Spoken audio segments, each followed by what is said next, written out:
বাংলাদেশের আকাশে আলোর ঝলকানো দেখে মানুষ অনেক কিছুই ভাবছে। সেদিকে লক্ষ্য রেখে অনেক টেলিভিশন বা সামাজিক যোগাযোগ মাধ্যমে এই আলোর ঝলকানোকে বলা হচ্ছে ভারত অগ্নি 6 পরীক্ষা চালিয়েছে। কিন্তু এই কথাটি ভারত সরকার এখনও বলেনি যে তারা অগ্নি 6 পরীক্ষা চালিয়েছে।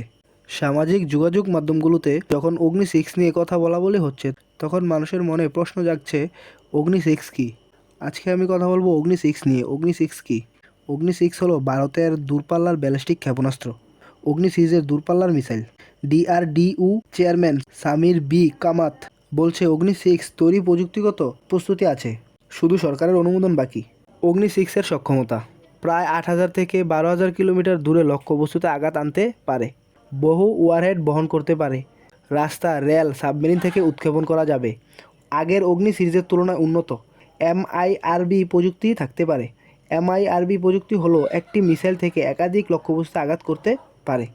গতি শব্দের গতির চেয়েও 5 গুণ বেশি গতিতে চলতে পারে। এই সকল তথ্য অনুমান ও প্রতিরক্ষা বিশ্লেষণের উপর ভিত্তি করে দেওয়া হয়েছে, কারণ অগ্নি 6 এখনও পুরোপুরি সরকারিভাবে প্রকাশ করা হয়নি। আজকে এখানে শেষ করলাম আমার এই ভিডিও। এরকম ইনফরমেটিভ ভিডিও পেতে সবাই লাইক, শেয়ার এবং সাবস্ক্রাইব করে পাশে থাকবেন।